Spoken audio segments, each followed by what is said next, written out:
understand and then we select them. Those who are selected for that, we take. And then সবার সঙ্গে আমাদের দুটো করে counselling হয়েছে।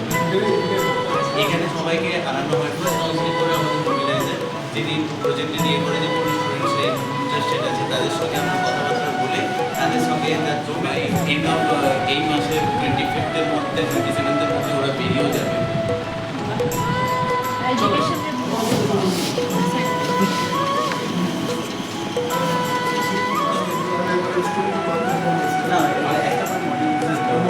So we have first open front office, তারপরে এটা হবে তখন ফ্রন্ট অফিস আর এটা দুটো একসাথে হবে। নেক্সট আমাদের হাউসকিপিং আছে, একটা আমাদের হাউসকিপিং ফেসিলিটেটর আছে, একটা वाइडिंग फैसिलिटेटर। আমরা শুধু फैसिलिटेशन এইটাই करी ना যে শুধু तो उसमें क्या होता है कि हम लोग उनको पढ़ाते हैं कि किस तरह से बात करना, सॉफ्ट स्किल्स डेवलप करना, फिर उसके बाद आफ्टर स्किलिंग में जब जॉब लाइन में जाएंगे तो वहाँ पर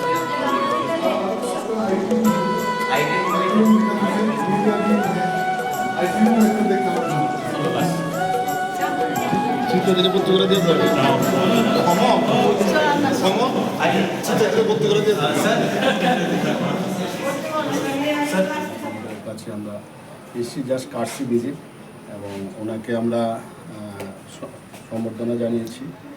ওনাকে বলেছি যে আমরা সবাই মিলে একসাথে মিলে কাজ করব রাজ্যের উন্নয়নে। এবং সবচেয়ে ভালো যেটা লেগেছে ওনার আপ্যায়ন এবং ওনার আতিথেয়তা। ওনার অনেকগুলো কাজ উনি বলছেন যে অনেকগুলো হেলথ ক্যাম্প হচ্ছে প্রায় 900-র উপরে এবং কী কী ডেভেলপমেন্ট ওয়ার্ক হচ্ছে এটি দেখিয়েছেন। স্কিল ডেভেলপমেন্টের আমাদের ফিল্ড ভিজিটও করিয়েছেন যারা টাটার সাথে করছেন। ক্লাসরুম দেখলাম অসাধারণ। তো দেখলাম যে উনি একটা চেঞ্জ আনার ইয়ং সিএম একটা চেঞ্জ আনার চেষ্টা করছে সব ক্ষেত্রে। তো আমরা বলছি যে আমাদের পক্ষ থেকে যা যা সহযোগিতা করা রাজ্যের স্বার্থে, রাজ্যের ডেভেলপমেন্ট, জাতি জনজাতির স্বার্থে এটা আমরা করব। আগামী দিনে আমাদের সাংবাদিকদের মধ্যে ম্যাচ, ফটো প্রদর্শনী, ফটো এক্সিবিশন, এগুলো আমরা ওয়ার্কশপ এগুলো আমরা জয়েন্টলি আমরা করব। এবং অনারেবল সিএম বলেছেন যে আমাদের সহযোগিতা করবেন। আমরা ওনাকে অনেক অনেক ধন্যবাদ জানাই।